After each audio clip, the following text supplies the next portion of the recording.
Okay, let me guess, David. The ancient history of our solar system. You think you're going to get on YouTube and you're going to open your big mouth and talk about all this crazy stuff having to do with extraterrestrial architecture and 3-eye atlas and spaceships and UFOs. I don't know what the heck you think you're doing, son. But my God, would you please just try to sober up a little bit? Try to get a little bit more perspective on your life, son. You can't just keep doing this as your job. You can't get out there on the camera and think that you're going to talk about the ancient history. The ancient history of our solar system. Oh, my goodness. Well, no, Dad, we're actually going to talk about that. It's a little bit of Angry Daddy just to fire things up, get you guys started. I'm feeling good. This is David Wilcock here with you today for the ancient history of our solar system. This is a great topic, something that I really have loved for a long time. Very amazing to think about what various insiders have told us regarding the secret history of our solar system. Extraterrestrials have been here for over 2 billion years coming and going, and they were very, very highly advanced. But first of all, let's say hello to everybody. Feeling good, feeling funky. How's David feeling today? I actually feel great. Thank you very much. Good afternoon, David, says Cynthia Shannon. Your Sunday family is here. That's right. You are looking good and on time, fired up, ready to go. Daddy wasn't so angry, says Flattened AMH. Well, we have time to redeem I have time to redeem myself on that one. David is on. Gosh, son, you just can't keep on screwing up all the time. If you don't follow through, if you don't have a real life, if you're not actually doing something important, then what the heck is this whole thing about anyway? I don't understand how you can stand there and just tell people that you think it's okay that there's these aliens in the solar system. It's crazy, son. Nobody believes that stuff. You've been debunked, okay? You've been completely debunked. You've been discredited. Let's just hang up the phone, give it all up, son, because you know what? I have had it. Woo! Yeah. Now that is Angry Daddy. That's right. We got to get a little more angry. Keep the flow going. That's right. Okay. Greetings from Denmark. All right. The David Wilcock Show. Woohoo. It's so nice to see you, says Julia. It's all good, Angry Daddy. The comments are rolling in fast here. We're already almost at 1,000 viewers in 1 minute, 3 minutes since I started. That's pretty freaking amazing. So thank you guys for being here today. Please, let's get some super chat donations on the board. We haven't had any of those yet, but we need them very much. So thank you again in advance for your generous donations. That really does help us out, keep us on the air, keep the lights on, keep everybody happy. So thank you very, very much. Thank you very much for your loyalty and support. This is a very important part of the whole day that we got going on here. It truly means the world to me that you guys showed up for us today, that you're here for this show, and that everybody is doing well. You know, we've got a great show, lots of stuff to talk about this week, and I'm very happy. I'm very happy to be here because it's a wonderful time. We're having disclosure moving forward at a breakneck speed. It's been a very busy and intense week in many, many different ways. Love you, David. You rock. We have various things coming in here. It's been a long 6 years, says Sydney Mansfield. Justified anger, says Rich DeSanks. Oh, there we go. There's one. Thank you, guys. All right. $333. That's what we need to see. More of those. The Ron 0623, you're amazing as usual. Thanks for all you do. Namaste. Thank you very much, Ron. We really appreciate your help. Vacapalo 199. Here's the first one to kick up with good luck. Thank you very much. All right. We are in the game. And again, Ron, you're a savior for us here, keeping us on the air. Let's please also smash the like button and the subscribe button if you haven't already done so. We're already at 1,224 viewers that have come in. We got Roger Zubarak, a long-term fan and supporter, and he came in with $20. And he says, glad to see you today. So there he is right there. Thank you, Roger Zubarak. We really appreciate your help. Here's CFEN, again, wanting me to say, scatological comments on the air. I'm not sure why you're so obsessed with that. He says, I'm far more mature than that. Well, apparently not. That's all right. And we have Cynthia Shannon, another long-term donor. She just donated $50. Thank you very much.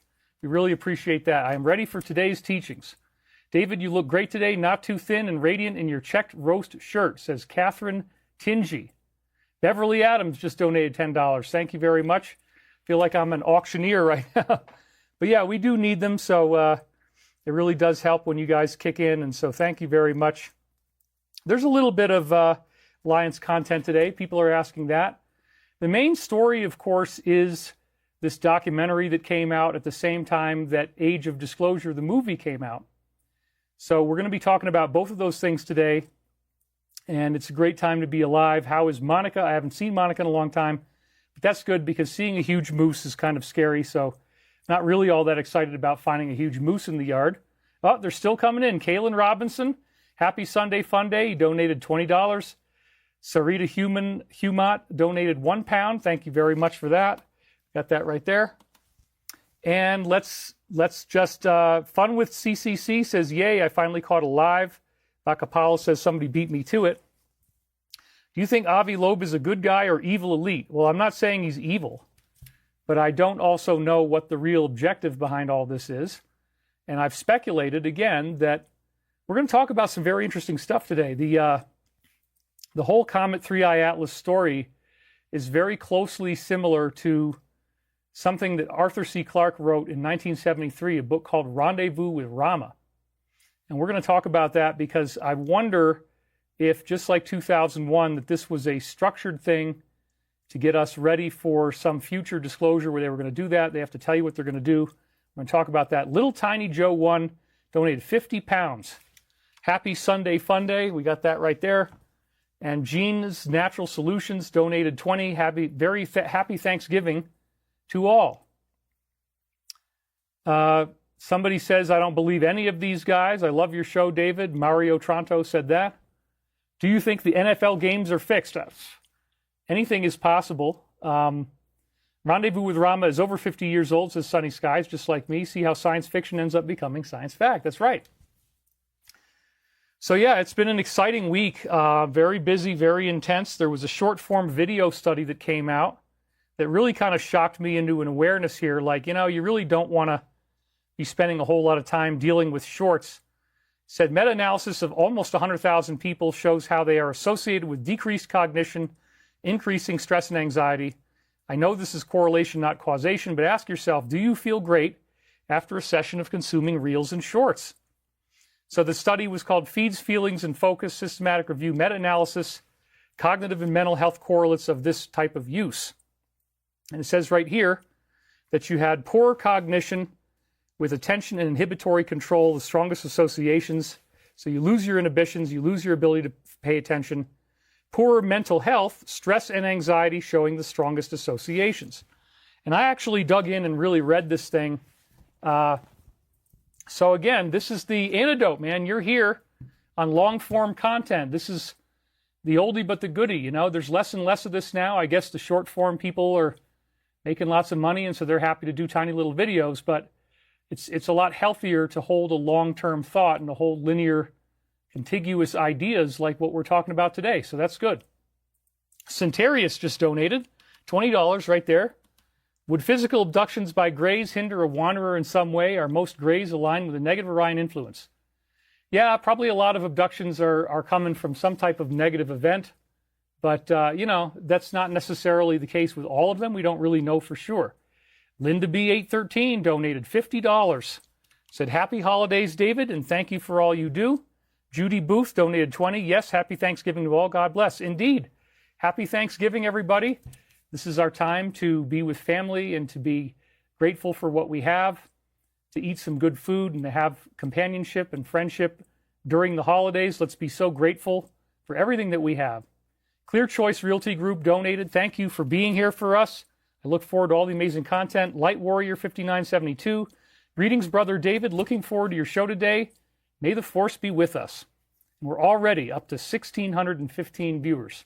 So we are up to a rip-roaring start. Yes, don't live in fear.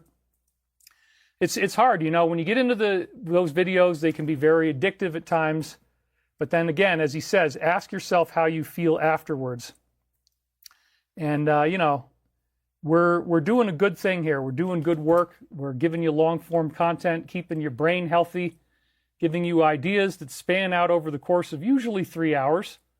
And so today is no different. So this has been a huge week for disclosure because of the fact that, first of all, NASA came out with their official 3I Atlas statement. It was kind of a letdown. But we also had the Age of Disclosure movie come out. Tony Jorgensen 5818 just donated and said, I thank you for your dedication to telling us the truth about our past, present, and future. You are a bright light in this dark world. Thank you and happy Thanksgiving. Yeah, usually I'll read the comments on the air. Nobody is bothering to try to troll us that much because now we have such a great team of moderators, which is great. Bonnie Demlong, I guess is who that is. Happy to be here every week with you. She donated $25. Thank you very much. You guys are really stepping up, and I appreciate that. We really do need your help, so it's awesome that everybody is showing up today and being a part of this great initiative. So yes, I'm excited to be here because we've got so much going on right now, and I always return to the spiritual perspective, which is that most of the extraterrestrials visiting us here are positive. Now, one of the things that we talked about last week was Sergeant Clifford Stone, one of the original Dr. Greer whistleblowers, and his 57 varieties of ETs. This is already still ahead of anything we're getting in Age of Disclosure. They're only really admitting to 4, possibly more. But again, the 57 is very relevant in light of this new film that's come out. This was Sergeant Clifford Stone. This was his book, Eyes Only. He worked a cover job in the U.S. Army, as I said last week, occasionally brought on missions where he was retrieving crashed UFOs. And that is part of the new documentary. That's one of the things that's so cool, is that they're actually going into that point. And I liked the film, actually. Be the Light 1957 says it was another letdown, just a documentary production. I don't really think so. I thought it was actually pretty groundbreaking in its own way. We'll get into that. But Reva Washington donated $50. Thank you very much. Scarlet Fire says, the enemy is not a monster. It is more like a bunch of cowards hiding behind desks. They fear the people. They know the U.S. Constitution clearly gives the people the duty to remove them if they step out of line. And yes, if you break the law, then there are remedies for that. So it's very interesting. We're all looking at lawful things. But yeah. It's very interesting what's going on right now. So thank you, moderators. Somebody just said that. What happened to the Stavati funding? Well, we are in the process of closing on a few different things. It looks really good. So anyway, it's all happening. It's all good stuff. Getting back to Sergeant Clifford Stone, they are now talking about these crash retrievals in the documentary that has lots of officials in it. He appeared at both of the Disclosure Project events, 96 and 2001, with Greer. I met and spoke with him extensively on May 10th, 2001.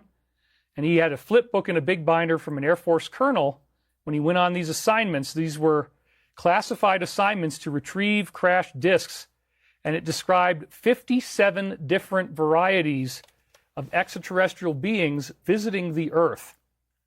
Now, again, let's just philosophize on that a little bit. Imagine the scope of, first of all, when do you think they got here? Okay, there's 57 varieties of extraterrestrials. Did they all just arrive in the 1950s, the 1940s for Roswell? Did they just decide to let one of them crash? Or is this something that's potentially been going on for thousands of years? Potentially hundreds of thousands of years, if not millions of years, if not billions of years.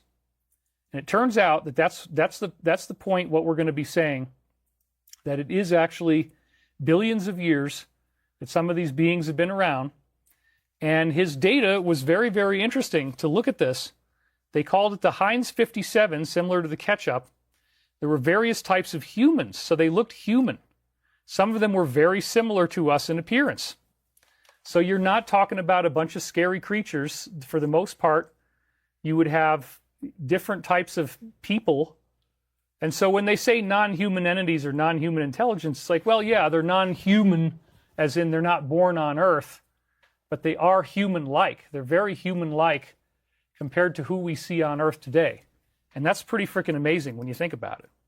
So looking at that type of data, it's just a staggering thing to think about. If he's right, if the Air Force I guess he was doing this work in the 70s and 80s, if they'd already identified the craft, the beings of 57 different species, then we are very, very much not alone. Is Galilean one of the 57 species, says Bacapala? I don't know. That's a good question.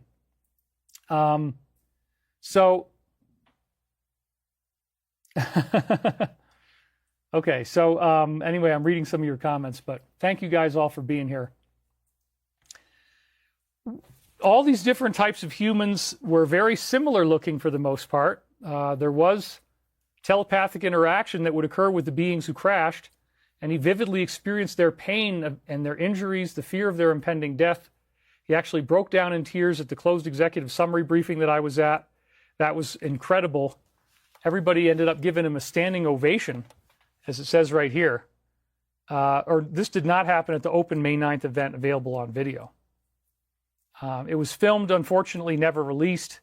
Dr. Greer could not locate the copy, but if anybody knows where it is, again, please speak out. And he received a standing ovation, as I was saying, from the VIPs and members of Congress. So the events that took place soon thereafter took away this momentum, but now it's come back in a very big way. Only, almost 25 years later, 24 or 25 years later. Now, Greer had also mentioned back then, in fact, I talked to him directly about this at that event in 2001, that the lead singer of Blink-182, Tom DeLonge, was working behind the scenes to promote UFO disclosure. That name, I actually remember when Greer was on stage, and it was in between when he was speaking, and I was sitting up in the front row, and I talked to him, and he actually mentioned this to me offhandedly, that the lead singer of Blink-182 was one of the people who was involved in bringing out disclosure. So I'm not quite ready to do Galilean yet, but you guys are ready for it. I guess you guys want comedy and laughter, and that's okay. We can do that at some point. But anyway, Karen Ackerman says, with gratitude and appreciation to everyone here in David, I want to wish you all a very happy and blessed Thanksgiving. Well, yeah, so it's a good time for us, because when even if this age of disclosure, as I've said before, there might be an agenda behind it, they might be trying to throw off or steer the narrative or whatever, well, it still has advanced the ball forward in a very, very nice way. And so Tom DeLonge was being talked about. He was, originally funded the team and was involved in getting this team together that became the Age of Disclosure. So all this time they've been working on this. This happened at the 2001 event where Greer told me that.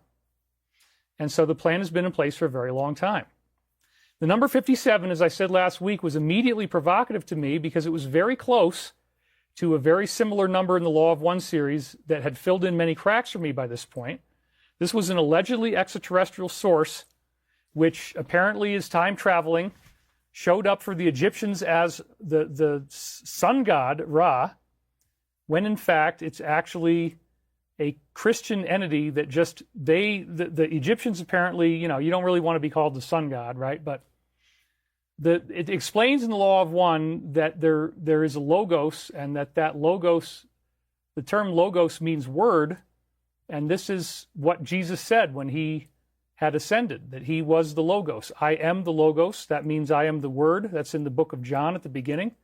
In the beginning there was the logos. The logos was God. The logos was with God. So also it appears that Ra / whatever you want to call it in Egypt shows up as Archangel Michael in our more Christian scripture. So very important entity that appears in different places, different times. And in order to preserve your free will, they do not say the same name from time to time. They keep on changing it so that when they appear in different eras, that it doesn't cause as much harm to us and we don't make inappropriate assumptions. So I think that there are benevolent angelic ETs out there. This is something you're not going to hear in these new documentaries. They're basically framing it as a threat. Whereas when I found the Law of One in 1996, it tied together so many things I'd been reading. Regardless of what the source said that it was or where it had been from, I was just dazzled by what I was learning. And it was really, really something. So again, thank you guys all for donations and for being here. We're at 2,125 people watching when we're already only 20 minutes in. That's phenomenal. So thank you very, very much, everybody, for that. Okay. So it was these three people, Dr. Don Elkins, Jim McCarty, and Carla Ruckert. They were telepathically contacted, mostly in 1981. It went from 81 to 84. And so this was one of the questions that they asked. And again, Carla was completely unconscious. She didn't remember anything that happened afterwards. And she was being used as what they called an instrument, which means that telepathically she's conveying the words of this higher intelligence. Vakapalo says, logos equals words equals frequency, must resonate. Thank you. David made a specific short comment about a certain group of cats in a recent video. I don't remember anything like that. But go on, David. Excellent subject and delivery. Thank you very much. That was CEFN. So do any of the UFOs come from other planets? And apparently this source had omniscient intelligence, so it was very interesting. He says, I am one of the members of the Confederation of Planets in the service of the One Infinite Creator. There are approximately 53 civilizations comprising approximately 500 different planetary consciousness complexes in this confederation. 53 civilizations. Well, that sounds a lot like 57. That's what was so interesting to me. As soon as he came out with that data, I was like, wow, there's another one of so many examples I found of insider data that correlates with the Law of One series. And this happens ongoingly. This is not just once or twice. This confederation contains those from your own planet containing dimensions beyond your third, contains planetary entities within your solar system, and planetary entities from other galaxies. And when they say galaxies, they're actually talking about solar systems. They clarify that later. It is a true confederation in that its members are not alike, but they are allied in service according to the Law of One. So again, I believe this was an accurate transmission, very interesting one at that. And then we also had the build-up to the Law of One, the history to the Law of One was George Hunt Williamson. He was one of the main players building up to this, and he had the so-called Unholy Six as well. So when you add up 53 plus 6, you get 59, which is very, very close to the Heinz 57. And that's quite fascinating. So hold on a second. I'm gonna close this right here because we're already getting cold. And let's crank up the heat any way we can. Okay. Boom, I am back. Yeah, I was already starting to get cold on my legs, and we really don't want that. So had the window open, but there's nothing much to see out there anyway. So we have another donation here. This is Truls Glavin 9106 says, hello everyone, donated 249 NOKs. Thank you very, very much for that. I made a live broadcast. Yay. Thank you, David, for all you do. I'm so very grateful. So yes, this number of 59, when you get to George Hunt Williamson's work, and he was, another one who had this telepathic ET contact. We talked about this last week. It comes out to 6 that were negative, and this is what in the Law of One they call the Orion Confederation. Negative entities. So negative entities are no joke, man. We got reptilians, Draco reptilians, we've got grays, insectoids, and they can be nasty. So Vakapalo says, is Christ the logos of the Milky Way galaxy or just our solar system? No, it is the whole Milky Way. That's the point. The Christ consciousness is the galactic mind. The galactic logos is where this is all coming from. Now, none of this is ever going to come out in documentaries like the ones that we're now talking about. And in fact, their focus seems to be, there's definitely a very fear-oriented focus. Dr. Phil XR just donated here, $25. Are you following Candace being threatened by various groups? Maybe all these threads will force spiritual disclosure too, 3I being the accelerant. Yes, I've definitely been aware of that. It is upsetting. We're all taking risks here by what we do. She's poked sticks more ways than I have, and so I understand why she has that threat profile. Marlene Bola, have you seen this new film Beyond Disclosure by Corey Good on Amazon Prime. Yes, I have seen some of the movie. Haven't seen the whole thing, but yes, that did just come out. So we also have Carol Vieira. Please pray for us in Brazil. Dictatorship is here. Sorry to hear that.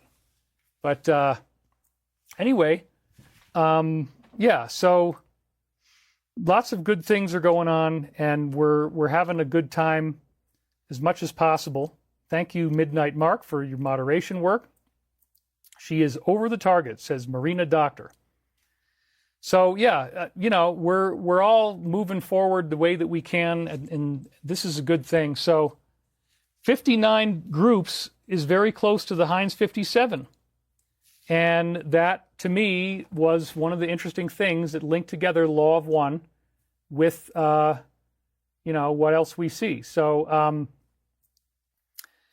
it's a good time to be alive. It's a good time to be here on the planet. And what if two of them are in both groups? Then that would be 57. I don't think you're going to see them in both groups. These are very, very clearly defined positive and negative groups that we're dealing with.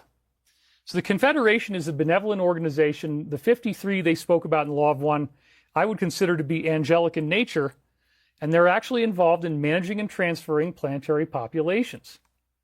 So the universe is built around the idea of a third density illusion, which is what we're in right now. It never gets any harder than what we're dealing with right now. That's a very important point. We're all living through something that's very intense. Working through blindness and confusion is just a standard part of our lives. Everything ultimately coming back to a spiritual perspective where we're transitioning into a fourth density reality, as I've said before. And so this is predicted in over 35 different ancient prophecies. We talked about that. The Santiana von Deschend historians described how this is not just something that I'm teaching you now. This is something that's very, very prevalently a part of so many different ancient traditions that go back for such a long time. This concept of an ascension, some type of change, I think that it's inevitable that this is going to happen to us, and it's inevitable that we will get this change. We just don't know exactly how it's going to happen. But the year 2025 that we're in right now has seen major, major steps in this direction. And again, I got to give them credit. This documentary is really good. It's got a high production value, and it really brings a lot of things out that are quite something. So anyway, yeah, it's really good to be here, and let's keep on moving. I believe this is going to be a benevolent ascension event, and the Law of One says that it's going to take us 100 to 700 years to go through it. I talked about this last week. I'm just reminding you in case you don't already know. And so once we go through this, well, first of all, there is going to be a first wave. We don't really know what that means. There could be some type of consciousness activation. It was seemingly predicted in the Virgin Mary of Garabandal prophecy. But the ultimate fourth density ascension turns you into a superhero type of being. There's a really, really intense and amazing prophecy about that in so many different places, including Christianity. We have the rapture. So that's why, again, if you strip out the spirituality, if you just make it into an advanced alien threat kind of thing, you're really kind of missing the point, and that's something I just want to keep bringing up over and over again. Supreme System Lord says, David, because of you, I'm now a fan of Stargate SG-1. The show is back. They should bring you in to write some episodes. That would be fire. I don't know if any entertainment industry people are going to want to work with me because of some of the things I've said, but anyway, that's okay. We're rocking 2,500 viewers right now. That is really awesome. Thank you guys so much for being here. I really appreciate your presence. Axis Monday says, Matthew 6:22, the eye is the lamp of the body. If your eye is healthy, your whole body will be full of light. But if your eye is bad, your whole body will be full of darkness. Yeah, that's talking about the pineal activation, one of the very interesting aspects of what we see out there. So, yeah, I love it. I love talking about this stuff, and let's keep on moving because we have a lot to cover today. So the events did cluster around the year 2025. They're still ongoing. My own contact flagged that as an important year. It definitely seems that it has been. And everything is going back to the oneness of the universe, which unifies all the great spiritual traditions. So we don't want to get hung up in the idea that we're alone in the universe. part of why it's great to know that we're not alone is to realize that there's so much more that we can achieve as a civilization than what we've got now. We're not just trapped in some doom and gloom thing where it's all going to hell. It sure can feel that way, doesn't it? But that's not what's happening. And I'm very excited about that. We are going to be talking about the ancient history of our solar system. Ascension hints about our full potential. These hints came out in comments from new whistleblowers who are showing up at the same time as this documentary. And this was the Age of Disclosure's director, Dan Farah. He was on Joe Rogan. He dropped a whole bunch of really interesting stuff on Joe Rogan, added to the narrative of the movie quite a bit. Someone involved with the UFO recovery interacted with a non-human being that was dying and heard thoughts in his head that said, "You humans don't know your full potential." That was said to me by a very senior older guy in the intelligence community, and that's actually Sergeant Clifford Stone. But again, they don't have Sergeant Stone in the movie, which is kind of frustrating. They kept that part out. They don't want you to know, maybe not yet, that there's a total of 57 different varieties of ETs showing up. That's really, really amazing. Then we have Jim Lukatsky in his latest interview with Corbell and Knapp, quote, "If full human capabilities were known to us right now, the phenomenon would not be something we need to fear." Oh boy. Yep. So really, really cool when you look at it that way. You humans don't know your full potential. All right, let's talk a little bit about 3i Atlas. We're going to cover that this week because this is important. They were a big letdown. NASA's images that came out, they supposedly debunked everything. Said, no, there's nothing to see here, no big deal. So it says, with the federal government shutdown over, NASA leadership was finally able to provide an update to the public about an interstellar object caught passing through the solar system in July. A press conference was live streamed on November 19th, beginning with the Associate Administrator Amit Kshatriya confirming that the object known as 3i Atlas was an interstellar comet and nothing else. He says, "I think it's important we talk about the fact that this object is a comet." Well, the image that they brought out, as you can see here, is from July 21st, 2025, so it's older than the ones that we've been seeing more recently, and it wasn't that good. We've had other images that came out that are better. We're having some interesting things. I dreamt last night, Nicola Pritchard says, that I was walking through the mist. I saw a man with horse legs. He came close, all in white. I asked if he was the Lord, and he said, "I have to go." I don't know if the Lord is going to show up with horse legs. That's pretty interesting. Does anybody know the gold David was talking about to decalcify the pineal gland? That would be your Ormus gold, that kind of stuff. That's definitely out there. So anyway, he says, it looks and behaves like a comet. All evidence points to it being a comet. But this one came from outside the solar system, which makes it fascinating, exciting, and scientifically very important. Well, he still isn't addressing a lot of the strange anomalies that Dr. Avi Loeb brought up. The nickel composition, the fact that it showed up from near where the WOW signal was.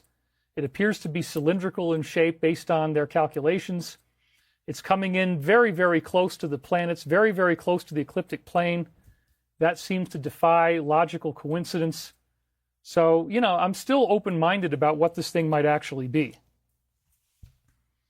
The name 3i Atlas comes from the fact that it is only the third interstellar object NASA's discovered originating outside the solar system, first picked up by NASA's Atlas Survey telescope located in the mountains of Chile. Discovered on July 1st by its Planetary Defense Network, which also found it posed no threat to Earth, NASA retasked a large portion of its fleet of interplanetary science spacecraft to track the comet as it made its closest pass to the sun at the end of October. Nikki Fox, Associate Administrator for NASA's Science Mission Directorate, said 20 mission teams and counting contributed to collecting whatever data they could on the comet, including the Hubble Space Telescope, Parker Solar Probe, Europa Clipper, and the James Webb Telescope. Everybody piled in on this. The planet 3i Atlas came closest to was Mars, so NASA also used the Perseverance rover on the Mars surface, Mars Reconnaissance Orbiter, and the MAVEN spacecraft to take pictures and learn whatever they could. So they threw everything at it. It takes time for them to receive images and data from deep space, process it, prepare it, and make those findings ready for publication. The space agency's website showed its latest update on the comet published on August 25th. A shutdown of the federal government began on October 1st suspending public relations teams for nearly all government agencies did not end until the 12th. Amid NASA's silence, speculation spread the so-called comet was actually a spaceship of some kind built and sent by an extraterrestrial intelligence. While he did not specifically call out theories of aliens, Kshatriya saw it all in a positive light. I'm actually very excited that a lot of the world was speculating about the comet while NASA was in a period where we couldn't speak about it due to the recent government shutdown, he said. I think what I took away from that whole experience and watching that as we were working during the shutdown was just how interested and excited people were about the possibility of what this comet could be. What I think is really awesome is that folks are interested in this incredible finding we've observed and that we have that came from the heavens and what that means. It's expanded people's brains to think about how magical the universe could be, and I'll tell you here at NASA, we think that way every day. So there you go. You know, it seems like a big letdown. And again, remember this? Remember the remember this image and how beautiful it is? Brand new image just dropped. It's weird enough to make them squint, rewind, and double check. It's blasting a giant jet directly towards the sun. So that was pretty interesting, that, you know, what it looks like. No filters, no edits, no cosmic Photoshop. So again, the newer images are actually more interesting than what we saw from NASA, which is interesting, right? And then we had this one as well. Looks unreal, refined 8K observatory grade captured by Starfront Observatory. So independent study is now showing us stuff that is beyond, you know, the level of sophistication of what we saw in the NASA image. But again, that image was from October 21st. So anyway, we've got the lots of interesting things going on here. NASA's big letdown shifted all the momentum over to the movie. It doesn't mean that it won't still appear to be a spaceship. NASA's image was from July 21st, and again, as you see it here, much less impressive than the stuff that we've had since then, but also earlier in its path, so it didn't have the same colors, didn't have the same jets coming out. And the same weekend, the very same weekend that all this stuff is going on, is when the Age of Disclosure film actually came out. So we'll talk about that a little bit. But was this Three-Eye Atlas storyline established a long time ago? This is another thing I wanted to hit you guys with in the first hour of the show, because it's really, really something. You may not be aware of this. In fact, I'm kind of seeding the collective consciousness right now. I want more people to talk about this because I think it is of such great significance that we go into this particular storyline.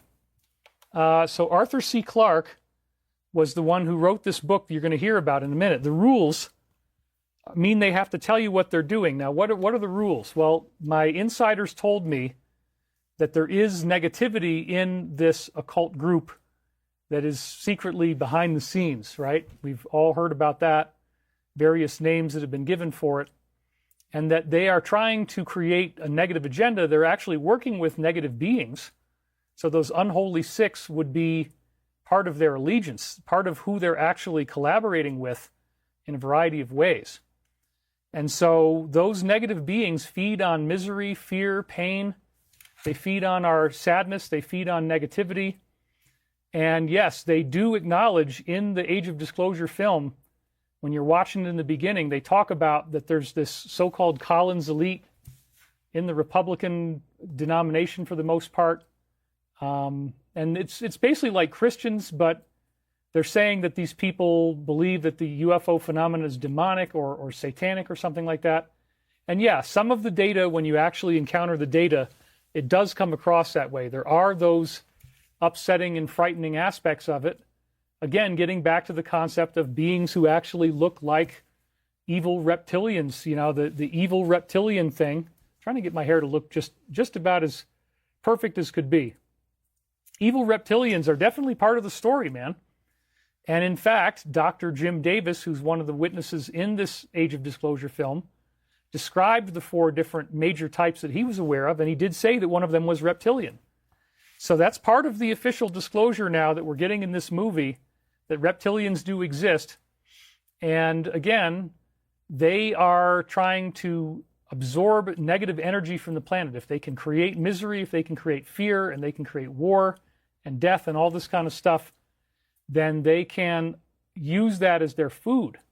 Uncle Jack, my insider, told me that if if everyone on Earth was smiling and happy for even one day, that these negative entities would be greatly diminished in terms of what they could actually accomplish, in terms of how much of our energy they could take, all that kind of thing. So, however, they can't just steal our energy. They have to authorize we have to authorize that they do it. These are the Law of One rules. Again, the Law of One provided a framework that made everything understandable. So the Law of One teaches us that there are these rules in the universe and that everybody has to follow them, both the good and the bad side. And that's what so many insiders say as well. Therefore, when a negative group is trying to enslave us, they have to symbolically tell us what they're going to do before they do it. That's a very, very interesting point, especially in light of the symbols that they use, the symbols that are flashed in our faces. They want you to see those symbols, and then they want you to say, oh, that doesn't matter. None of that is important. That stuff doesn't matter to me. I don't care about those symbols. They don't mean anything. It's no big deal, whatever. They can do what they want. Well, the symbols actually do matter quite a bit, and we have a lot to learn as we're going to go through all this process about the fact that this is ultimately an occult process. They're using symbols as a form of hypnosis because in the subconscious, these symbols are alive and they have actual identities. It's like an IP address. So when you show people these symbols, you're actually getting some type of a subconscious response. Let me actually move this just a little bit so we can get some good shielding there. Sorry, you guys. I'm always dynamically tweaking my sets and making sure that everything, okay, we got it. That's all I needed. Just maybe a little tiny bit more than that. Perfect. Okay. Oh, that's too much. Sorry, everybody. Okay, boom, done. So the rules mean they have to tell you what they're doing. They don't just do this stuff randomly. They have to signal what's going on in advance. And there's actually, I'm really pleased actually that we're 3,000 viewers now, so that's awesome. On X right now, there's a video with me in it circulating. It's getting really popular. It's got hundreds of thousands of views. And it was from an interview I did a long, long time ago, talking about the rules, talking about how they have to tell you what they're doing. They have to let you know symbolically what's really going on. And this is something that's been going on for a long, long time. So here comes the big reveal about 3i Atlas, everybody. This is wild. Now think about what I just said. They need to tell you in advance what they're going to do. That way, theoretically, humanity has the free will to solve the puzzle, to figure out what's really going on. If you're smart enough, if you have the right intent and the right understandings, you can see what's really cooking behind the scenes. And we just had a donation come in. Thank you very much. This was Stephen Brixey, donated $100. Wow. We love you, David. You touch the hearts of thousands. Let us approach the ascension with hugs and smiles. That is totally awesome. Thank you. I don't know who you're telling me not to listen to, but anyway, we've got moderators now, which is great. So, Loosh, that's right. Loosh is a very important point. The negative entities actually feed on misery, anger, fear, sadness, depression, selfishness. And so that is how the universe was set up, that they're incentivized to want to create negative events. And some of the negative entities are apparently messing with the people on these teams that made Age of Disclosure. They talked about being visited by orbs. That was one of the things that the director was saying when he was on the air with Joe Rogan recently, that these orbs were contacting them and they actually were destructive. So if you get really deeply involved in this, you may change the laws of free will a little bit and allow strange things to happen that wouldn't have already happened.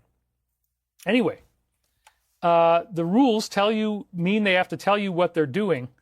So if they're going to do this 3i Atlas thing in the future, could they have possibly set this up over 50 years ago, told us the whole basis of the story 50 years ago, and then actually roll it out without ever referencing this? Now, maybe once I point this out, they're going to say, oh yeah, well, rendezvous with Rama. But no, this is very interesting. Nobody's been talking about this. You got to go back and look at the Arthur C. Clarke book, Rendezvous with Rama. This was after the movie 2001 had already come out, after he'd already become world famous, and Richard C. Hoagland had gotten personal briefings from Arthur C. Clarke, and Richard C. Hoagland was of the belief that Clarke was getting real intel, such as the thing with the monolith on the moon that was in 2001. Clarke was getting real intel and leaking that through his fiction. So are there, in fact, spaceships going through our solar system that are very ancient and cylindrical? That's what Rendezvous with Rama is about. That's what Three Eye Atlas is. This is freaking crazy. You guys are going to love this. You guys are going to love this. Wait for this, okay? So 1973 is when it was written, and the whole book is about a cylindrical object entering into our solar system. What are the odds? Rendezvous with Rama is a 1973 science fiction novel by British writer Arthur C. Clarke, set in the 2130s. The story involves a 50 by 20 kilometer, 31 by 12 mile cylindrical alien starship that enters the solar system. Dude, that's the Three Eye Atlas story. They said it was cylindrical. The size is about the same. Mojaza777 says, David, that's crazy. You're absolutely right. Renee Olieri says it's a really good book. There's an Audible version free on YouTube. Yep. So a cylindrical object. It's going to get better. Wait, we're not even there yet. We're just getting started on this. Thank you, everyone. Theus, for your donation to David. That was an amazing doing a live with you. Much love, everybody. We're at 3,054 viewers. We're doing great here on that front. Veronica Kalusia. Why do the reptilians and grays appear unattractive and scary? Why were they set up this way? Does anyone know? She donated $20. Yes, part of what the negative entities want to do is they want to frighten you. They want to scare you. They want to upset you because that creates more loosh. So they will look like forms that are very upsetting on purpose to try to, cause you more fear and more pain. So again, what the heck? The story is told from the perspective of a group of human explorers who intercept the ship in an attempt to unlock its mysteries. The novel won the Hugo, Locus, and Nebula Science Fiction Awards upon its release and is regarded as one of the cornerstones in his bibliography. It was later extended with several sequels written by Clarke and Gentry Lee. People didn't like those as much. We have a donation came in from Theus Pedersen. Every few thousand years, the sun pulses with feedback energy of a major rhythmic event. Absolutely. It's every 25,000 years, maybe more. But that's the so-called solar flash, and that's, again, a big part of the story. So thank you guys again for the donations. This is really nice. CEFN says, why don't they just try to be nice? Surely they could invent a loosh factory to make synthetic loosh. I don't know. There are bugs that eat poop. Your dog drops a dookie, some bugs are going to come out and eat that. It's kind of like the universal equivalent. There's a negative path and a positive path, and various spiritual teachings talk about this. The negative path feeds on negativity, but it's allowed to exist by the universe to inspire movement and growth. That's a very important point. It creates movement and growth. It creates ascension by the fact that we have to grow spiritually in order to fight against this. We have to grow up and become more liberated beings in order to liberate ourselves. We have to learn how to get over our own shortcomings. That's the hero's journey. The hero's journey is all about, finding your flaws and then learning how to get beyond them in order to achieve some greater noble quest that the hero is built. And we're all the hero, men and women. Everybody that starts to do this is having that hero's journey. Scarlet Fire says, do you want to increase your positive vibration and feel it? Do something nice for someone. Don't let them or anyone else know. Your heart chakra will spin and make that your reason to live. Ross Feinstein says, I love how the mods don't have much to do for moderation today. Yeah, I think the people who were going to be negative have just realized we have a protection grid in place and there's no point doing that. So yes, ML Weaver, Commodore 64 had a game titled Rendezvous with Rama, a 1984 graphic adventure game based on the Arthur C. Clarke science fiction novel. You're absolutely right, and that's in the show, actually. So this is, again, showing you one image of the book title. This is from France, I guess. It looks like Rendezvous au Rama. And you look at that. It's very similar to images of 3i Atlas. Here's an old book cover of it. And again, it looks kind of more like a piece of tubing. It's not as rounded off as what the 3i Atlas images are. But again, very similar. Here's somebody doing a spoiler-free review of Rendezvous with Rama. The text adventure computer game, you just mentioned that on the Commodore 64. Here it is. That's the original. It's from a company called Tellurium. And again, you can see that it's a cylindrical object coming into our solar system from outer space. There was also another game for the PC in 1996. He kind of took some flack because it was very, very similar to a much bigger and more popular game called Myst that you may know of if you're as old as I am. It was a point-and-click CD-ROM game. This was the actual cover of it, because I was a huge fan of 2001 and 2010. I actually bought this game and I played the game. Never was quite able to get through it because it was all this mathematical stuff. 3D Djemmy just donated and said, I was paralyzed by a hooded figure while I was awake. That sounds really scary. Sorry that happened to you. I love Myst, says Paul Cannon. Myst was incredible, says Ross Feinstein. I played Myst, says Emily Howard. Yeah, I guess we have a lot of Myst fans in the audience. That's pretty cool. So, yeah, the Rama game, I actually spent a long time working on it, and I would definitely recommend that you want to go back and watch the original trailer on YouTube, especially if you're a researcher. This is a great area for new research. Why in the world is it so similar to the whole 3i Atlas story? That's a very good question. And so here's another example of somebody writing about it. Now, that looks very similar to 3i Atlas images, doesn't it? The hypothetical images. Is this all coincidence? Look at what it says here. This game is based upon Arthur C. Clarke's books, Rendezvous with Rama and Rama 2. This is taken right out of Wikipedia. Oh, Jim Garrigus just donated. Thank you very much, by the way. Happy Thanksgiving. I'm here for Sunday school, he says. Thank you, Jim. We really appreciate your help.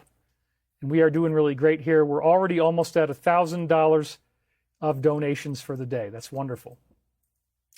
Both Myst and Riven were awesome. So yeah, let's keep those donations coming. We want to get it a little higher if we can. That would be great. Combining elements of their plots with a story that sees the player assuming the role of a replacement crew member for an expedition to investigate an interstellar ship and uncover its mysteries. The game was not a strong commercial success for Sierra, but it received praise for its puzzles, music, story, and alien characters, noted to have similarities to the video game Myst. Second game Clarke was involved in following his 1984 interactive fiction game, Rendezvous with Rama by Tellurium. So here's the big point here. You ready for this? Donate to the legend, says Mark. You're absolutely right. 4 years ago, a gigantic cylindrical object entered the solar system. The International Space Agency, ISA, named it Rama and sent an expedition named Newton Team to investigate. They soon discovered it is a hollow, rotating cylinder with enormous cities, populated by other alien species that it collected along the way during its travels. Myrmecats, seen in images but never encountered in the game. Avians, isn't that interesting? Avians, yeah, how about that? And he's got a new movie out this week. Octospiders. The native beings of Rama are the biots, biological robots. There you go again with the AI theme, constructed by the aliens who built Rama and are a part of it. Biological robots, that's exactly what they say the Greys are. So there's definitely some disclosure in this, and it's a pretty interesting phenomenon, but it's going to get even better because, wait for it here, again, look at the shot of this, the shot of somebody's hypothetical of what Rama would look like, and this is what they're now showing you that 3i Atlas might have looked like based on some things that were circulating around. Somebody went to a lot of trouble to make this, and here was another one, remember, estimated to be about 3.5 miles in diameter, a mass exceeding 33 billion tons, much more massive than previous interstellar objects like Oumuamua. But wait for it. Now you're going to get something that, I mean, if you guys haven't already been blown away by this, and we're coming up to the 1 hour mark, this is just so amazing. When they found the object in this book from 1973, when Earth found the book, when Earth found the object, it wasn't originally called Rama. It was called a number. And here it comes. The number, the craft was originally called 3-1, which looks like 3I, 439. That's right, folks. There is an astounding similarity between 31-439 and 31 or 3I Atlas. And here it is right here, the plot from Wikipedia. Space Guard detects an interstellar object entering the solar system, designating it 31-439 before naming it Rama after the Hindu god. Space probe revealing it as a perfectly smooth cylinder, 31 miles long and 12 miles in diameter, indicating it was constructed by intelligent beings. 31-439? Are you kidding me? You guys get it, right? This is amazing. I mean, what are the odds that this could have, you telling me that's a coincidence? And again, okay, 3I, the third interstellar object, right, but did somebody who named it 3I Atlas already know about Rendezvous with Rama? Did they already know? And if so, why didn't they tell us? Why do I have to discover this now and find it out when it wasn't already something that we knew before? That's right. Star Trek IV is another great example. Cylindrical ship that was contacting whales on Earth. Star Trek IV, again, probably based on Rendezvous with Rama, lightly or gently, or maybe Star Trek III, somebody just said. But that's the point. This is a very, very fascinating connection, that it was actually called 31-439. I mean, wow. And so, believe it or not, the German version of Rendezvous with Rama was actually called Rendezvous mit 31-439. As you can see, the page right here, the cover of the book, actually has that on it. And I took a few images of this on Google, based on these two books. I mean, how incredible. So again, let's read that just to be clear.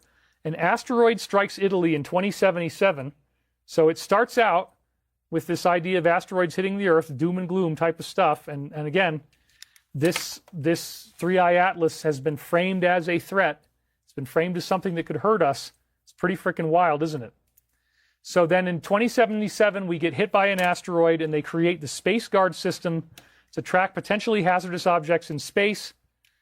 All these years later, 2131, they detect an interstellar object entering our solar system, and they designate it 31-439. I mean, holy crap, guys. 3I Atlas, 31, 3I, 439, and 439. I'm not sure if the number is significant. I did a little bit of searching on it, but you can maybe do some more research on that. And very, very interesting. Before naming it Rama after the Hindu god. And you are absolutely right, Scarlet Fire. Both the India texts and Native American history tell us of an ancient history. So yes, Rama is connected to ancient Indian Hindu mythology, and therefore Rendezvous with Rama, yes, it's talking about ancient cultures, ancient civilizations. Really, really interesting. A space probe reveals that Rama is a perfectly smooth cylinder, 31 miles long, 20 kilometers in diameter, and constructed by intelligent beings. So that's exactly like what we're seeing with 3I Atlas. Endeavour is sent to study Rama. I want to give you a little bit of the story so you see, where this might be going. The only ship that was close enough to do so. The crew navigates through a triple airlock system, descending one of 3 identical staircases. Inside Rama, they discover 2 plains stretching across its interior circumference, divided by a frozen body of water they name the Cylindrical Sea.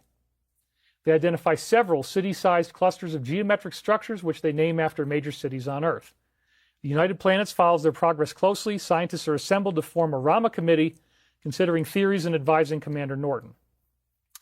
As Rama drifts closer to the sun, the Cylindrical Sea melts. The temperature shift causes a storm. 3 massive lights activate on each plane to illuminate the world. Both Boris Rodrigo, a crewman who adheres to a space-inspired sect of Christianity, suggest that Rama is a new Noah's Ark that will change course to begin orbiting the sun. Oh my God. This is exactly what Dr. Avi Loeb has been saying. This is exactly what he was saying, that as it swung around the backside of the sun, that its orbital path was changing, the brightness was changing, and now we find out in Rendezvous with Rama that it's the same kind of thing. This 31-439, it's just like 3I Atlas. and it's changing course, and it's like a Noah's Ark. It's actually like it holds a whole planet worth of people all in one. We had 2 more donations come in. Thank you guys very much. That keeps us going. Diana Silvera, $88.90, donated $20. Jacob Scherer donated $2. He says, we have lived lifetimes and gained many. That's right. I would agree. Wonderful, wonderful. So, how amazing, the Noah's Ark connection, the idea that people could be stored in this ship and brought from one place to another. That is exactly what we heard that the moon is, that the moon is an artificial satellite, getting into the ancient history of our solar system, an artificial satellite that can transfer an entire planet worth of people from one place to another. Wow. So, anyway, really, really cool stuff, isn't this? The crew prepares to evacuate as Rama is getting too close to the sun, so they think there's going to be a catastrophe. For their final expedition, they visit a city with a laser and cut a hole in the side of a structure. Inside, they find holograms providing details of various artifacts from Rama, including a suit designed for a human with 3 legs. Well, I can tell you what, son. We all know about what the 3 legs are, but we don't want to get too specific because we want to keep this show, let's just say it's got to be family friendly. Well, you know, sometimes, David, you got to talk about the 3rd leg. You know, you make an outfit that holds those 3 legs perfectly. It could be very, very comfortable to wear, son. That's all I'm saying. I'm not trying to put any weird stuff in the show. Just going to put it out there just for all. David, you can't let Angry Daddy come out, son. You got to keep him under wraps. It's just not appropriate at all. But you would want to think that way. Just keep it under wraps, boy. I don't think it's a good idea. Okay, wow, that got a little weird, didn't it? It got a little bit weird. But hey, we got to have some fun here. Sandra Davis, 9837, donated $50. I think you just got us over the $1,000 mark. Let's see, yeah. Yeah, we're now well over the $1,000 mark. Thank you very much, Sandra Davis. All right. I thought 3 legs were men. Life is a movie. 3rd what? Everybody is laughing now. We've got lots and lots of laughter and emoji icons. Terry Palomino says, my 3rd leg is a stiff subject. Indeed. The 3rd what? Ha, ha, ha, ha, ha. Weird, Daddy. Get your arse to Mars. So, yes, how interesting this whole thing, the 3-legged human. I had to go there, man. As they leave, the biots return to the sea to be disassembled, and the lights begin to dim. The crew boards Endeavour and leaves Rama. Rama changes course after the crew is gone to move directly toward the sun and moves alongside it to gather energy. That is exactly, again, what Avi Loeb was saying it was doing, that it was absorbing energy as it went around the sun, and it was making course changes. So he thought, and they were talking about the jets. We talked about that last week, that it was shooting out jets. So this is really big 3i Atlas news. I hope some other researchers will pick up on this, and it's not just me because, you know, but it's fun to be the first one to break this story. And again, Star Trek IV, The Voyage Home, same thing. 429 means divine guidance, spiritual awakening, somebody said. That went south pretty quick, says Space Cadet Lottie. We have misfits in the audience, LOL, says Kiri and Quantum Goteen. You guys are really, really glad that I busted out with that comedy routine. Well, thank you very much. I appreciate it. So it's, again, gathering energy as it goes around the sun, then activating a space drive to propel itself out of the solar system in the direction of the Large Magellanic Cloud. After Rama leaves, a member of the Rama Committee considers that the Ramans do everything in 3s. That's right. It's like in the Rama video game, I remember this, that the fact that they did things in groups of 3 was important. And so, wait a minute, everything is done in groups of 3? Well, yeah, because 3i Atlas was the 3rd interstellar object. Oh, once again, they did all this stuff 52 years ago in 1973 in this book by Arthur C. Clarke, who now appears to be leaking information, playing by the rules that they're going to give you this in the future at some point. If you don't realize that they are behind it, this is the way they do it. They have a story that's very similar to what comes out, because the whole thing is set up. If you want to believe that that's what it is, I think this is all a setup. I think that they patterned it all off of Arthur C. Clarke, Rendezvous with Rama. Let's not forget again that the name was 31439. It's even got the slash in it and everything. I mean, 31 slash, and then something else, 3I/Atlas. Wow. I'm so happy you addressed the third leg, says Lisa Dawn Marble.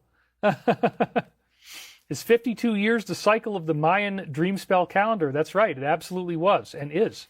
So that's another very fascinating aspect of this. We still have only 1,191 likes, so if you haven't already done so, please hit the like button. That helps out your dear old daddy. And we're at 229 viewers. We're doing fine here.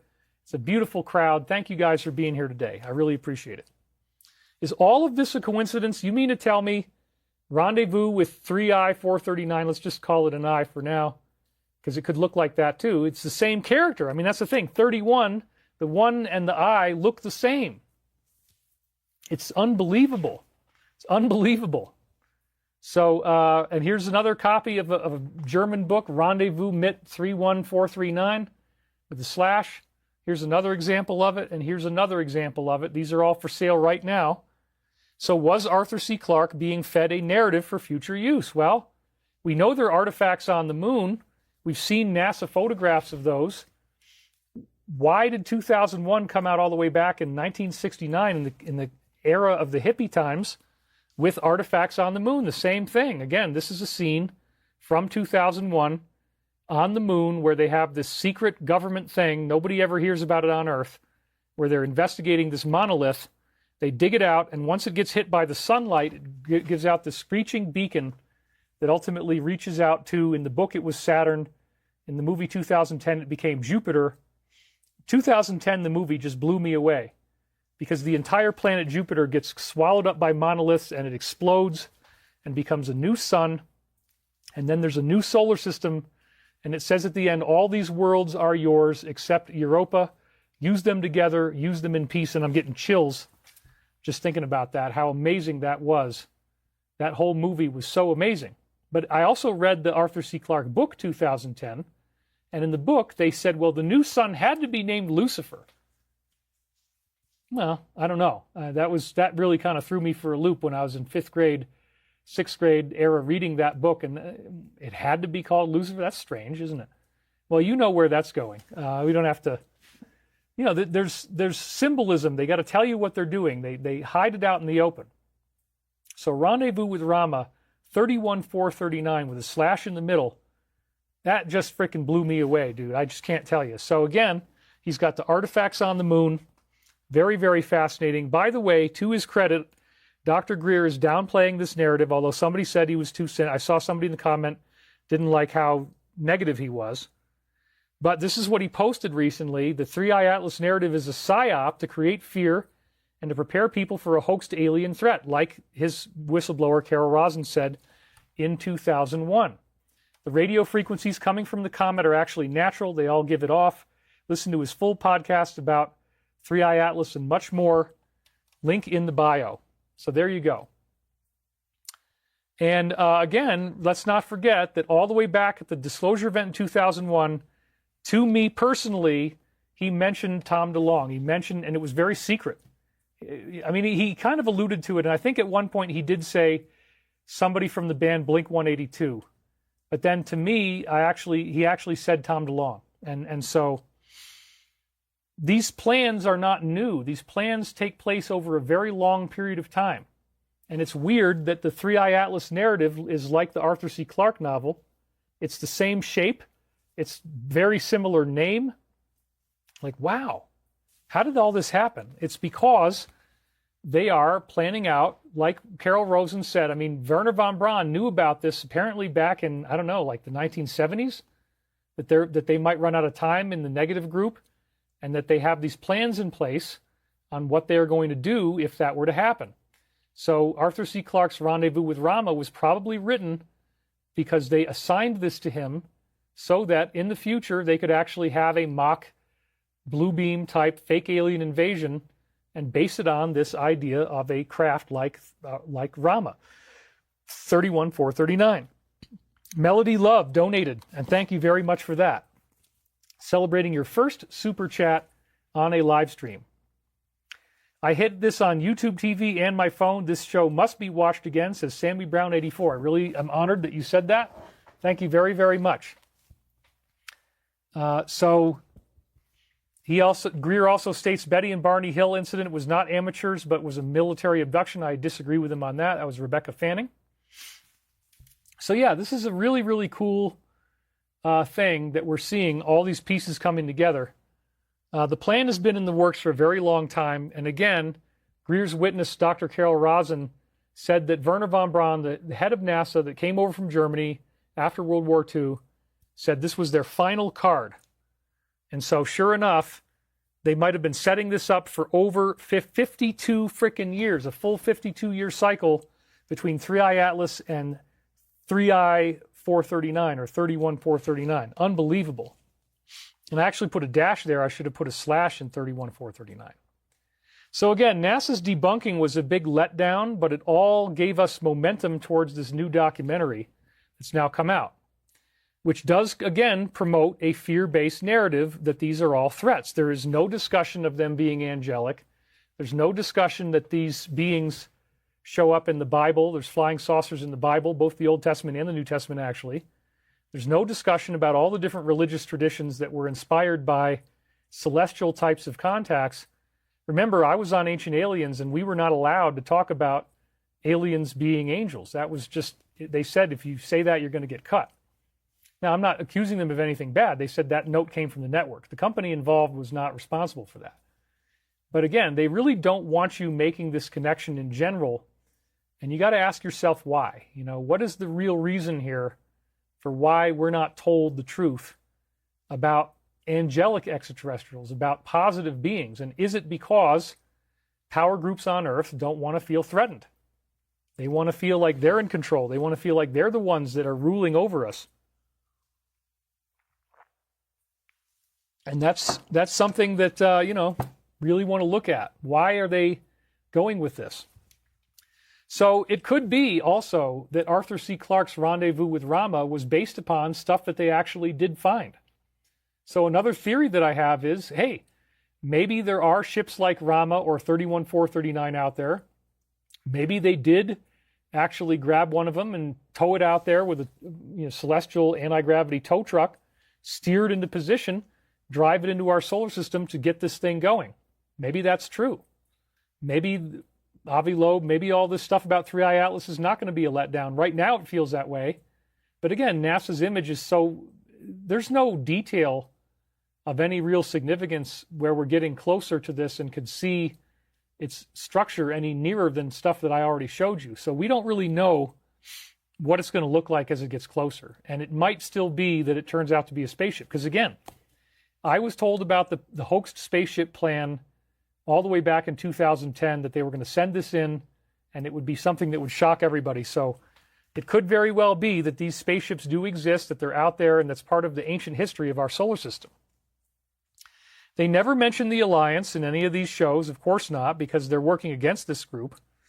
There's no mention of anything positive in the UFO cover-up. However, if you go back to your fundamentals, this book came out, I believe, in 93 or 94. Timothy Good's classic, Above Top Secret, the Worldwide UFO Cover-Up. He describes in that book that there was a strong faction within the UFO cover-up that wanted to have disclosure. They want the truth to come out, but not everybody is able to agree, and the power group apparently in charge is like, nope, we're not letting it come out. Somebody just said 3I Atlas is short for 3I Atlantis. I hadn't even thought about that. So anyway, it's pretty cool, pretty interesting how this all comes together. So we got some good questions here, and we'll get to those. David, I love your topics lately. Young kids looking for quick answers, haven't been with you for years. No, I think we got some young people. They probably showed us the most blurry photo they had because their job is to cover things up. That's what Eldon Elder said. That could be. It could be. 439 kilograms is the heaviest Atlas stone, says Carl Simmons. That's interesting. Third Eye Atlas, right, the Atlas of the Third Eye. Cloud Atlas, somebody says, Ruthieism. Yep.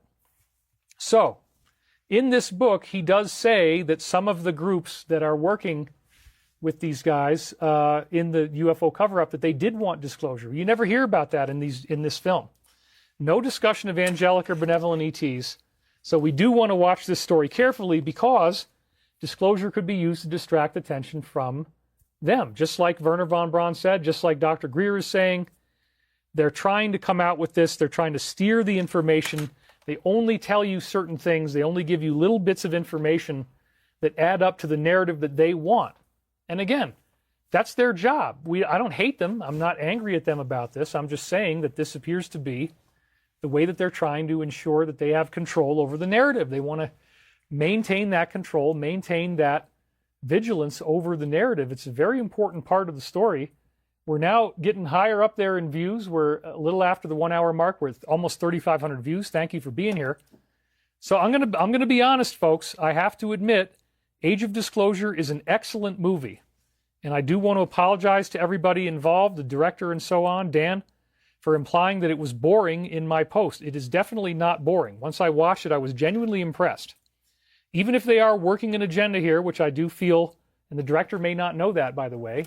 I don't know if he's in on what exactly is going on here, but we are still getting disclosure. This is a great way to move the needle forward, because I believe that if we understand that UFOs really exist, we're not alone in the universe, there's nothing bad can come out of that ultimately. We just got to be careful about whether they are steering and controlling the narrative. So like I said, the UFO question is strongly connected to ancient religious traditions and spiritual contacts. They're never going to tell you that. They never want to make that connection because, again, they don't want you to feel good about this. They want you to think of it as a threat. That's what they keep reinforcing. So this is much bigger than me. It's much bigger than any one storyline or persona.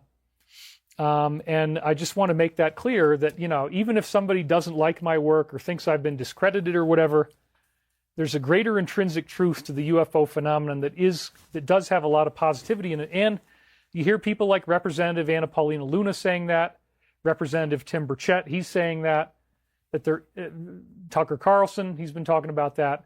It's become part of the right, and it's become part of this idea that, there's both sides of this story playing out on Earth. And that's really cool because it actually affirms your faith. Rather than detracting from your faith, when you learn that we actually know a lot more than we thought we do, that there's scriptures that have been written by positive, benevolent visitors to Earth, that's very, very cool. It's a fascinating development that we're now getting into here. So I don't want to be away from you guys for too long. No one is talking about the 967 other ships that are over a mile long. I hadn't heard that there are that many. Following only the negative narrative will create an egregore born of our collective consciousness. David is keeping us in the light for the ascension process. So, it's pretty cool. And so Luis Elizondo is the main character the movie is built around. He gets far, far more airtime in the show than anybody else does. And I will say the UFO movement really needed a film like this. I've got to say they did a great job. 34 different insiders they claim appear in the show. I didn't count them all. But there's a whole bunch of people with official credentials that come forward. And that was really quite something. Just the sheer volume of insiders and people talking out that show up in this movie is very impressive. Neela Zerker just donated $50. Thank you very much. Could you explain scalar technology? Does it make sense that the insane use of this could result in a response? Maybe it's an attempt to create a real response. Well, scalar technology we talked about last week, so go and watch the previous show. I did a little bit on that with Lieutenant Colonel Tom Bearden. But in short, it's energetic, directed stuff that, if you hear everything that we're told about it, it could be very destructive, and it has to be regulated and not allowed to be used for that reason. But there could be, I think that we have good countermeasures on Earth for it. And in fact, someone was trying to explain away aerosols. Bruce, the top insider for Hoagland, was saying that the particulates in our atmosphere were partly intended to block these types of things from getting in, scalar type of stuff, because when you energize those particles, you create a Tesla dome that actually blocks them from getting in. So they might do this over, for example, a military installation to block the potential effects of those from happening. Yeah, and Jeffer Thriller says, thank you, David, for all your guidance. Off topic, Winfrey has been ill lately, but he's doing better. I'm happy to hear that he's better. Sorry that he was ill. Trying not to get all lost in my comments here because we have such a big show. So anyway, many of the guests on this movie only get one clip throughout the entire thing. A variety of them actually only show up really once because there's just so many that are crammed in. I was impressed with the scope of the cast, I have to say that. And some people are information junkies. They get too addicted to everything has to be brand new information. Believe me, I know that. And so this is the only bad review I'm going to read. He says, the film is bad. It's propaganda effort. Nothing new is brought to light. Old white men propagandizing you in 4K as they seated in an office building in D.C. Interviews woven together with B-roll of D.C., same tired footage, newspaper clippings of old cases. No story, no arc, no change. It's not really true. The story is definitely the arc of Luis Elizondo, and you follow him into where he finally does his own testimony before Congress. Well, diving headfirst into the snake pit of government disinformation, Dan Farah seemingly forgot what makes a movie a movie. So again, I don't agree with this. I think this is unfair, but I just wanted to show you that, you know, there are these haters out there. It's worth watching. I do believe that, and so, you know, you can take that for what you want. But the UFO subject never had a better presentation than this, in my view. Yeah, it's the score, the camera work, and the cast are all very, very good. But the question is whether it's going to reach normies or not. It costs $20 to rent it. And again, that high entry cost may screen out many people. And here's another person. This is the only other negative comment I quoted. Not sure it's going to get a wide audience outside our own community, which should be the target. Convince me I'm wrong. So either way, this is a film that you should probably see. I would say that. This was they did a big press conference on it here. And here's the close-up of the poster. Notice the guy in the back does look an awful lot like 47. The shape of the head, the shape of the jacket, the way he's walking. I think that's probably intentional because they're, saying that he's going to be disclosing as a result of this. I think that's subconscious, but very likely included for a reason.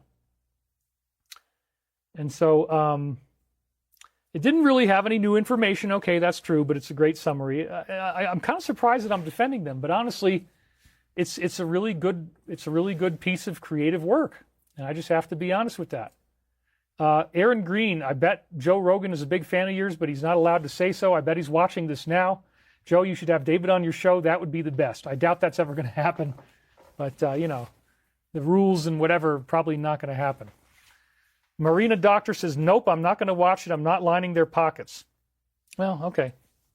It does cost money, and they probably are going to do pretty well on this financially. It's had an incredible amount of buildup in the media. A lot of people are interested in it. The Joe Rogan publicity, mainstream media publicity. This film should do well. I would imagine that it's going to do well. So Ross Coulthart hit many of the highlights from the thing, and so I'm going to read this tweet of his, or this X post.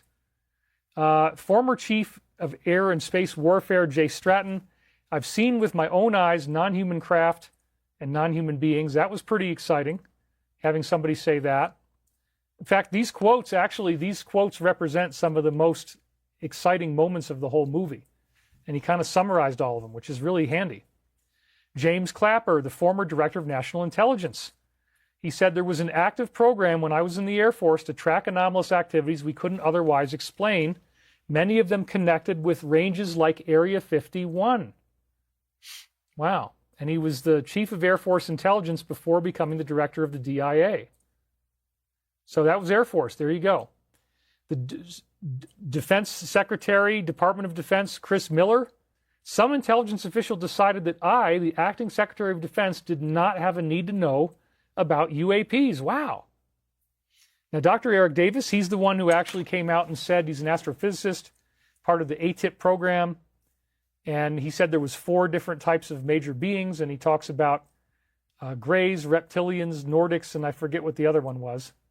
But short grays, tall grays, maybe something like that. This is one of the most interesting new things. There was, people are like, where's the new information? Well, this was pretty new. I hadn't really heard this before.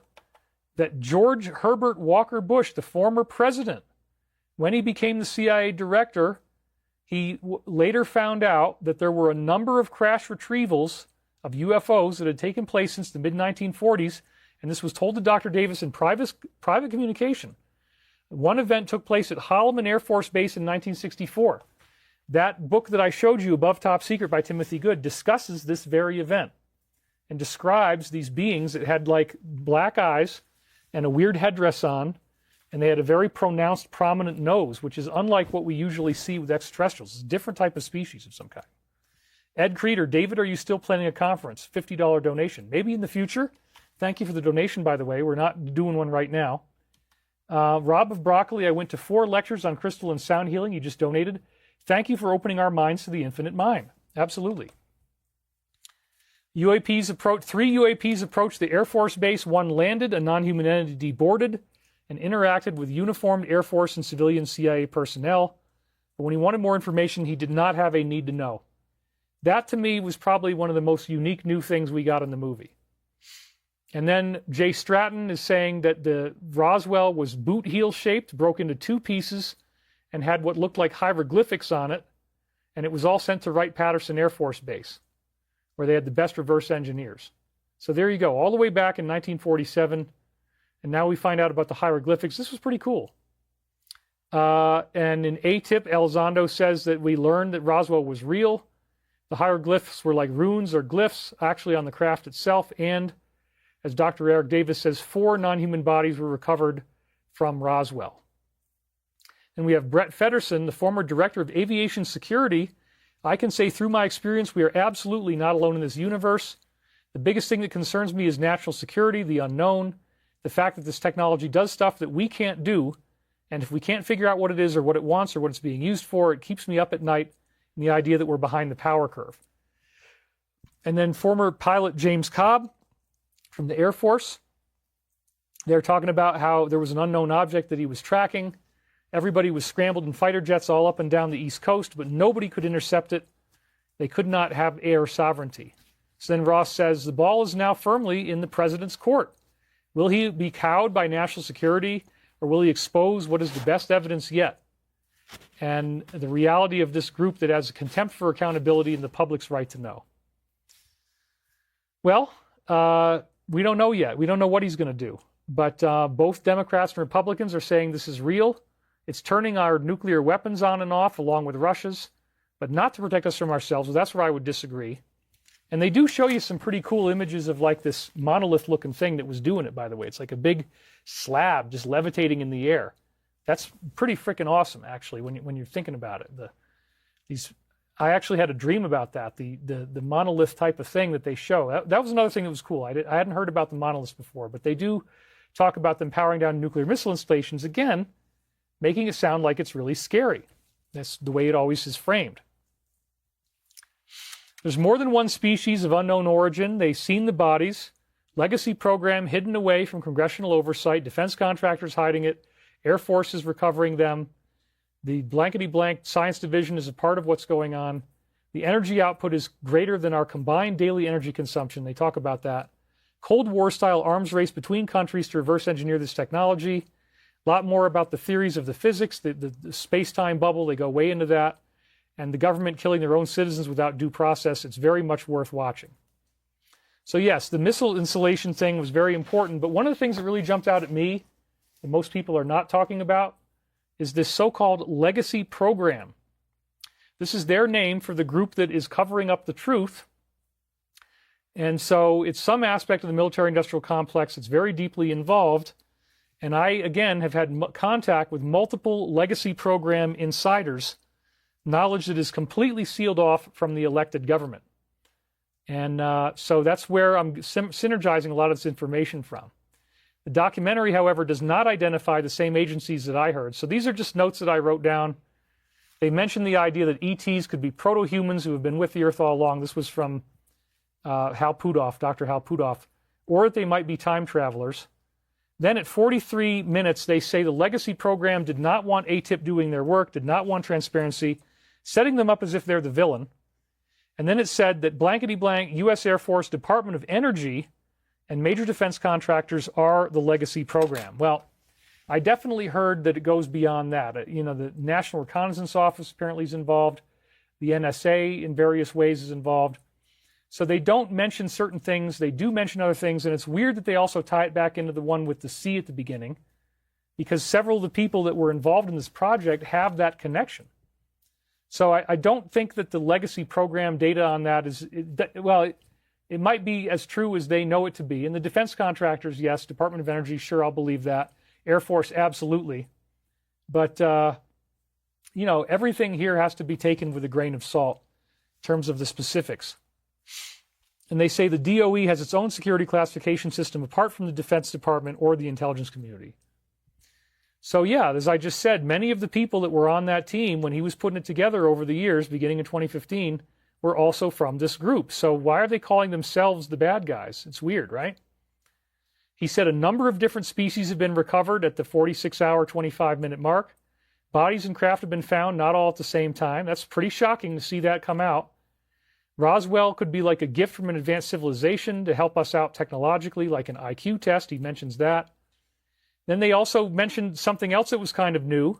And in the 49-minute mark, I had to write that down because I'm looking for anything that I didn't already know. That in the Soviet Union, they recovered a Tic Tac craft in 1989. Looked the same as the one they had around the Nimitz, but it was twice as large. 4 bodies were found of humanoids in that one, apparently. And it had very advanced directed energy stuff inside. At 53 minutes, Dr. Eric Davis again talked about the thing with George Bush Sr. That's where he's talking about Holloman, that there was a number of crash retrievals since the mid-1940s, and the Vatican is very aware that this exists. He disclosed the encounter of Holloman Air Force Base as being truthful.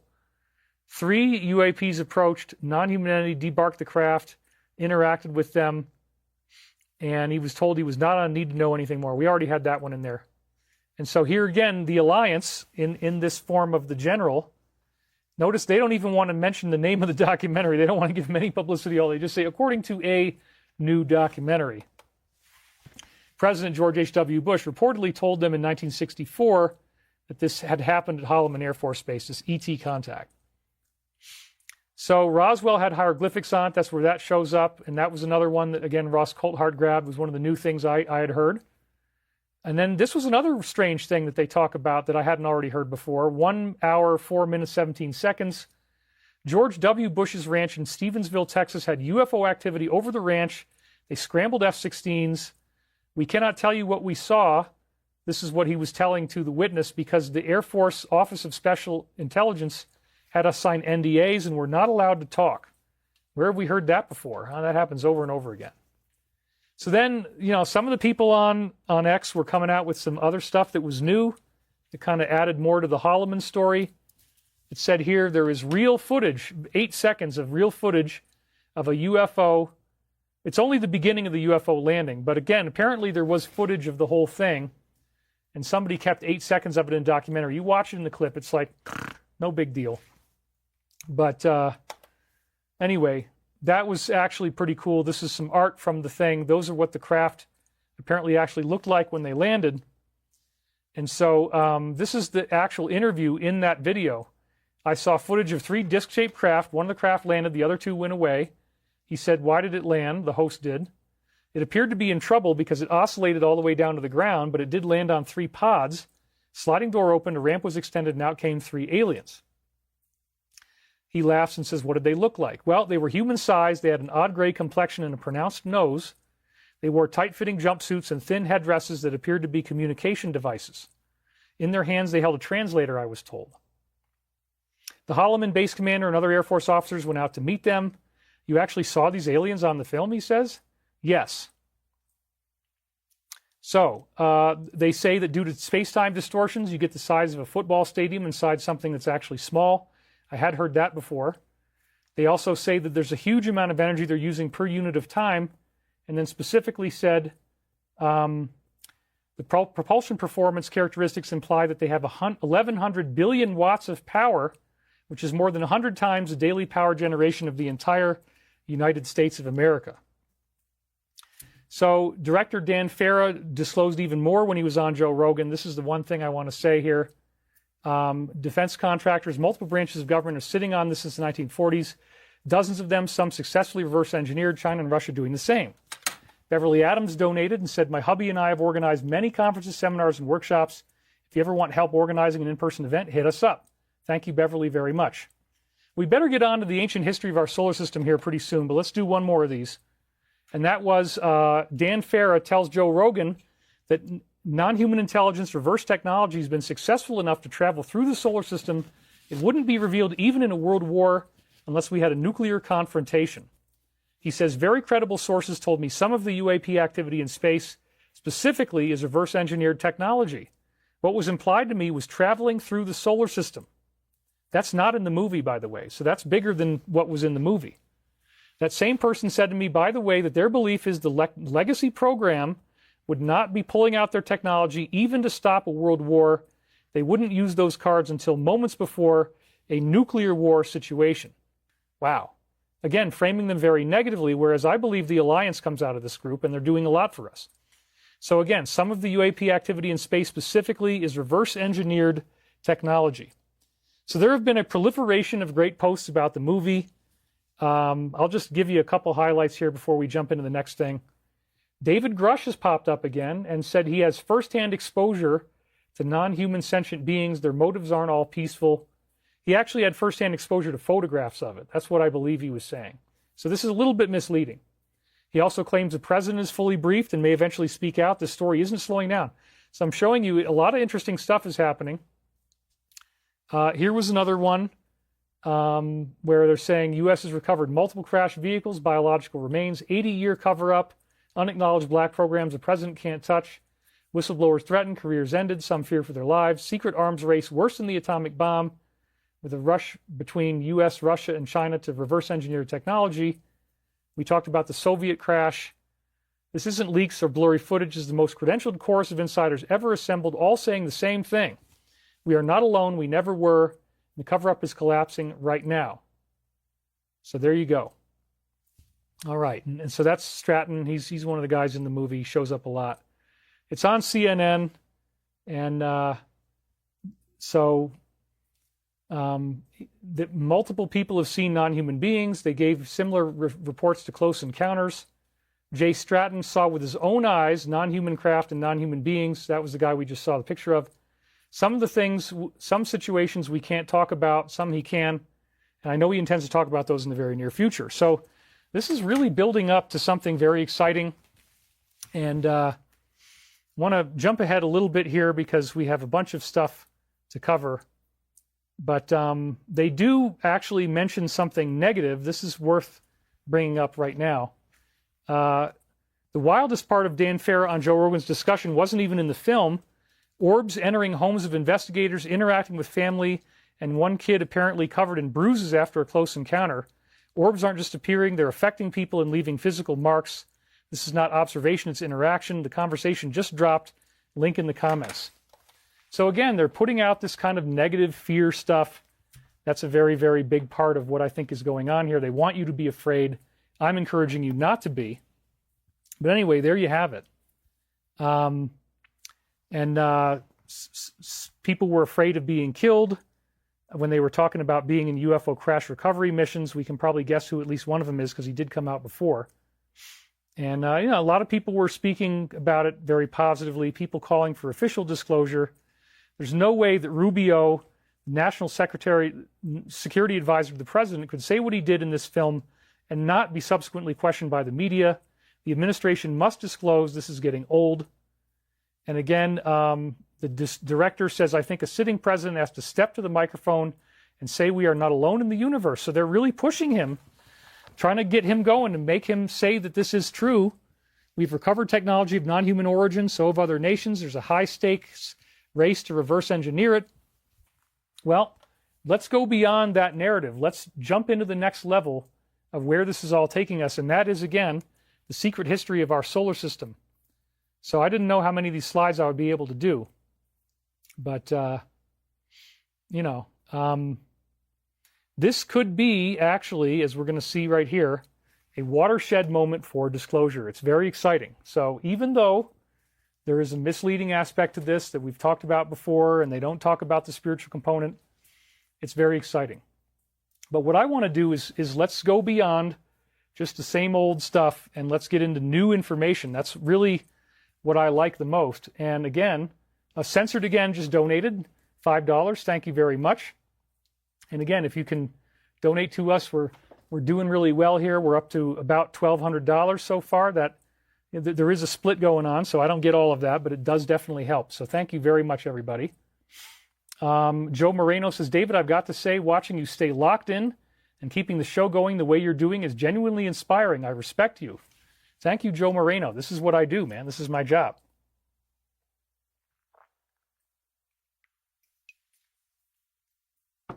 Oh, apparently Shadow said that it could be that 47 tells us we're not alone. There's a new post at 2:22 p.m. on X. I'm not going to try to find that right now because we're right in the middle of the show. But yeah, that's very cool that he said that. I don't like it when they say UAPs. There's UFOs. Tinfoil hat guys were right, and the normies know it. That's right. You know, the term UAP kind of like, well, whatever. But anyway, we're now still holding true at 3,500 viewers. That's awesome. Thank you guys for being here today. We're at 1:41 p.m., so that's local my time. And I'm very happy to be here. So the narrative goes much farther than what they presented here. I began researching the paranormal age 5, as I said before, 1978. Read over 300 books in college, but nothing blew me away more than Monuments of Mars. As we said last time, this was Richard C. Hoagland's book, and I learned about it in 1993. It blew me away. I told everybody I knew who wanted to hear it. If they didn't want to hear it, I probably told them anyway. And then Art Bell, turns out, when I got online in 1995, that Richard C. Hoagland was one of his top guests. So yes, we've already seen the face on Mars. We talked about this last time. There's pyramids near there on both the left and the right, including this weird 5-sided pyramid that has the image of the Da Vinci Vitruvian Man, in this case upside down, and what looks like an entry hole for some type of projectile. So this is a more recent part of the history of our solar system. I do believe this is true. And what's weird is you got the face on Mars, you got pyramids, and then on Earth you have Egypt with the Sphinx and the pyramids right next to it. So like there's a very interesting parallel between Egypt and Mars. Did the people of Egypt actually go to Mars and see the face on Mars and the pyramids? Maybe they did. Maybe they built the Sphinx and the pyramids as an homage to what they found on Mars. Isn't that interesting? And again, Dr. Avi Loeb is talking about the ancient history of our solar system in the disclosures, because it says, in his view, planets without atmospheres, Mars and the Moon, could host ancient technological debris from past civilizations, preserved for millions or even billions of years. That's where this is going. We're scanning Mars for anomalies, right-angled structures, geometric patterns, but we're not ready for what we might find. The real threat, again, that threat concept, intelligent alien objects following unpredictable paths we can't anticipate. So again, very interesting how this is all connected to the city on Mars, the face on Mars, the pyramids. And they probably are going to disclose this at some point, but it'll have their own spin on it. It could be very much tied in with 3I Atlas. And now it's like this weird connection to Arthur C. Clarke, 31439. Very, very cool. So again, Richard C. Hoagland was disclosing this idea of sacred geometry appearing in the planets, the 19.5 degree latitude being of pivotal significance. And he was saying that all this came from the alignments of the various structures that he said he found on Giza. And so he was putting out a new model of physics, and he also was talking to this insider, Bruce, who I eventually met in 2007.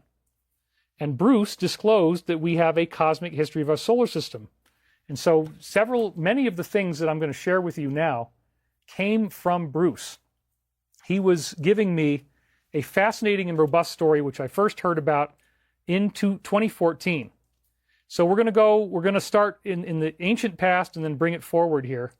Multiple insiders speaking about the so-called ancient builder race. This is a term that I've been hearing